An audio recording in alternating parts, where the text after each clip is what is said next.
Same ఇట్లానే పాతగా బైరి నరేష్ అనేటోడు చేసి మన బైరి నరేష్ ఫోన్ చేసిన నేను నిన్న మొన్న, ఏం బాబు నువ్వు కూడా ఇదే టీంలో ఉన్నావా అని.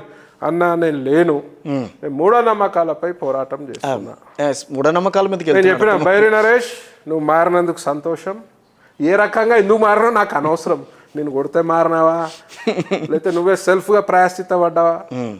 నువ్వు ప్రాయశ్చిత్త పడకున్నా నువ్వు అన్నాడు నేను నాస్తికుడిని. ఓకే నువ్వు నాస్తికుడు, వెరీ గుడ్. మేము నిన్ను దేవుడు నమ్మని చెప్పట్లే, రైట్. అవును, నువ్వు మా దేవుళ్ళని అనే హక్కు లేదు. నువ్వు నాస్తికుడు, నీది నువ్వు ఫాలో కాబోయి, మాకు అనవసరం. ఓడో బొడిగాడు నాస్తికులు ఉంటే మాకు అనవసరం.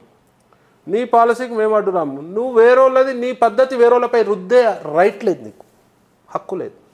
మీరు సపోజ్ యేసుని నమ్మినారు అనుకో కిషోర్ గారు, మీరు నమ్మండి, నాకేం బాధ లేదు. నేను నమ్మను. నన్ను యేసు మీరు నమ్మరు, వేరే విధంగా చెప్తున్నా. మీరు వచ్చి చికోటి ప్రవీణ్ యేసుని నమ్మని రుద్దుతారు చూడు, అది తప్పు. మేము వచ్చి మా హిందూ ధర్మం నమ్ము అంటే తప్పు. ఎవడో కోన్ కిస్కా గొట్టం కాడండి, వాడు నమ్ముతేంది నమ్మకపోతేంది. ఎవడో ఆఫ్టర్ ఆల్ ఖదిరి కృష్ణ ఆడు మేధావి, డాక్టరేట్ పెట్టుకొని మేధావి అంటాడా? మేధావి అనేటోడు ఇట్లాంటి లూజ్ టాక్ మాట్లాడు. కానీ ఇంత ప్రొఫైల్ ఉన్న ప్రవీణ్ గారు ఎందుకు ఇంత అనవసరంగా ప్రధానికి మీద రియాక్ట్ అవుతున్నారు? నా ధర్మం అంటే నాకు ఏం ధర్మం ఏంటి? దాంట్లో ధర్మం ఏంటి? ఎక్కడ కనిపించింది? కరెక్టే, ధర్మమే ఉంది. నేను కాదనట్లా, కరెక్ట్, నేను కాదనట్లా, అందుకు వింటున్నా. నేను పోతా, నేను అన్నింటికీ చేస్తానన్నా. నేను చెప్తున్నా వినండి. అందరూ మాట్లాడకుండా మీరెందుకు ప్రతిదానికి పైకెత్తుతున్నారు అనేది నా క్వశ్చన్. మాట్లాడకపోతే అందరూ మాట్లాడాలి ఎందుకు అనే ధోరణి ఎందుకండి? Yes, Hinduism is my family, హిందుత్వం ఈజ్ మై ఎజెండా, గోవు నా ఫ్యామిలీ, గోరక్షణ నా చర్య, నా ప్రొఫెషన్ గోరక్ష అనుకో ఉంది. చాలా ఉన్నాయి. ఇప్పుడు మీరు మాట్లాడకపోయినా విశ్వ హిందూ పరిషత్ ఉంది, లేకపోతే ఇంకొక వాళ్ళకి సంబంధించిన అనుబంధ సంస్థలు ఉన్నాయి, మాట్లాడుతున్నాయి. అవన్నీ మాట్లాడుతున్నాయి, అవి కూడా మాట్లాడుతున్నాయి. గో సంరక్షణ కోసం అందరూ మాట్లాడితేనే ఇవాళ హిందుత్వం ఈ పరిస్థితిలో ఉంది. ఎవడు మాట్లాడకపోతే హిందువులపై ఫిజికల్ దాడులు. ఇది ఒక రకంగా హిందువులంటే ఒక రౌడీజం క్రియేట్ చేసే ప్రయత్నం జరుగుతుందేమో అనిపిస్తుంది కాదా? రౌడీజం ఎందుకుంటది? మీరు నరుకుతా ఊరుకుంటానా, నేను ఊరుకుంటూ చేస్తానా, నేను మిమ్మల్ని తీసుకొని రిమోట్ తోటి వేసి కొడతాం మిమ్మల్ని, మీరు రియాక్ట్ ఏముంటది? ఎందుకు కొడుతున్నావు అని అడుగుతానే. అట్లా అసలు ఒప్పుకోనట్లా. ఎందుకు కొడుతున్నావు అంటూ మళ్ళీ వేసి కొడతా. అప్పుడు ఏం చేస్తారు మీరు? రివర్స్ అటాక్ ఇస్తారు. రివర్స్ ఇస్తాను. మేము అదే చేస్తున్నాం. ఓపిక ఉన్నంతసేపే ఓపిక. హిందూ ఓపిక నశించింది అనుకో మామూలు సునామీ ఉంటుంది. ఒక్కడు మాట్లాడితే 10 మంది మాట్లాడతారు. ఒక్కడు నోరు మూస్తే 10 మంది. మీరు ఏమైనా బ్రాండ్ అంబాసిడర్ దానికి? నా కుటుంబం, నేను హిందువుగా పుట్టిన, నా ధర్మాన్ని నేను రక్షించుకోవాల్సిన బాధ్యత ఉంది. బీజేపీలో జాయిన్ అయిన తర్వాత మీకు అట్లా అనిపించిందా?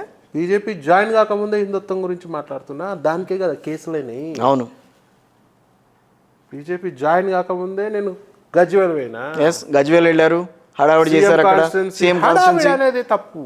గజ్వేల్ వెళ్ళి నిలదీసిన, గజ్వేల్ వెళ్ళి నా సాటి హిందూ సోదరుని పరామర్శించిన, దానికే కేసులు కదా.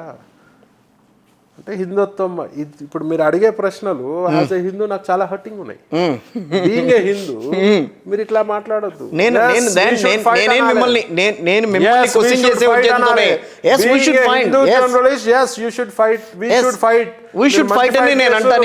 సపోర్ట్ చేస్తామని చెప్పాలి. ఎందుకు ఫైట్ చేస్తుర్రు? ఏమొత్తది మీకు? ఏమొచ్చేది ఏం లేదు.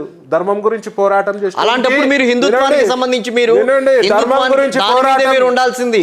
మీరు అనవసరంగా హిందుత్వం ఎజెండా వెనకాల పెట్టుకుని పొలిటికల్ పార్టీలోకి రావడం అనేది. పొలిటికల్ పార్టీ ఎందుకు ఏంటి? నేను అందుకునే అడిగా. పొలిటికల్ పార్టీని మీరు వెనకేసుకొస్తారా? మీ బిజినెస్ వెనకేసుకొస్తారా? హిందుత్వ ఎజెండాని వెనకేసుకొస్తారా? మూడు విభాగాల్లో వెళ్తుంది మీ జీవితం. హిందుత్వంతో నేను పొలిటికల్ పార్టీకి రావడం జరిగింది. హిందుత్వంని కాపాడే దిశగా నా పవర్ నాకు సరిపోదు. సో నాకు బ్యాకప్ ఒక పొలిటికల్ పార్టీ పవర్ కావాలి. ప్రజలకు సేవలు చేయాలంటే నా పవర్ నాకు సరిపోదు. నాకు బ్యాకప్ ఒక పొలిటికల్ పార్టీ ఉండాలి.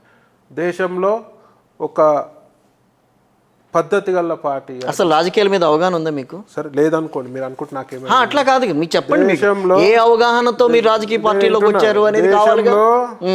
దేశంలో స్కాములు లేని ప్రభుత్వం, స్కీములతో ఉండే ప్రభుత్వం, భారతీయులకు మంచి చేసే ప్రభుత్వం, ప్రజలకు మంచి చేసే ప్రభుత్వం ఏదైనా పార్టీ ఉంది అంటే బీజేపీ పార్టీ. ఇవాళ దేశము ఒక గౌరవమైన స్థానంలో ప్రపంచంలో ఉందంటే భారతీయ జనతా పార్టీ, మోదీ గారి వల్ల. నేనేం కాదు దేశాలని ఎవరిని కంట్రోల్ చేసే కెపాసిటీ ఉన్న నాయకుడు ఇవాళ ఇండియాలో ఎవరికన్నా ఉందంటే నరేంద్ర మోదీ గారికి ఉంది. కానీ వారిని చూసి ఇన్స్పైర్ అయ్యి నేను రావడం జరిగింది. కానీ రాజకీయాలు వేరు సార్, రాజకీయాలు వేరు. మీరు హిందుత్వం మాట్లాడుతూ మీరు రాజకీయాల్లో కొనసాగుతానని అంటాం వేరు, మీ మీద చేసే రాజకీయాలు వేరు. మీరు బీజేపీలో ఉండగా మీ మీద నడుస్తున్న రాజకీయాలు వేరు. వీళ్ళందరినీ ఎదుర్కొంటూ మీరు ముందుకెళ్ళాలి. అంటే దాని అర్థం ఏంటంటే నాకు రాజకీయాల మీద కంటే నాకు హిందుత్వం మీద బాగా నాకు ఇంట్రెస్ట్ ఉందని చెప్తున్నారు అంతే. 100% నా బిజినెస్ నేను చూసుకుంటా, హిందుత్వం చూసుకుంటాను, దీనికి వెనకాల ఒక పార్టీ కావాలి కాబట్టి ఉంటున్నాను అని అంటారు. రాజకీయాల కంటే కూడా ఇంపార్టెన్స్ నాకు హిందుత్వం కాపాడుకోవడమే నా మెయిన్ ఎజెండానే, అది ఓపెన్ గా చెప్తున్నాను. అందుకనే నేను బీజేపీలో పక్కన పెట్టారని అంటారు. అనుకోని ప్రాబ్లం ఏం లేదు, కానీ ఎవరు పక్కన పెట్టలేదు. పక్కన పెట్టడం అంటే ఇన్ ద సెన్స్ ఏమీ ఇవ్వకుండా.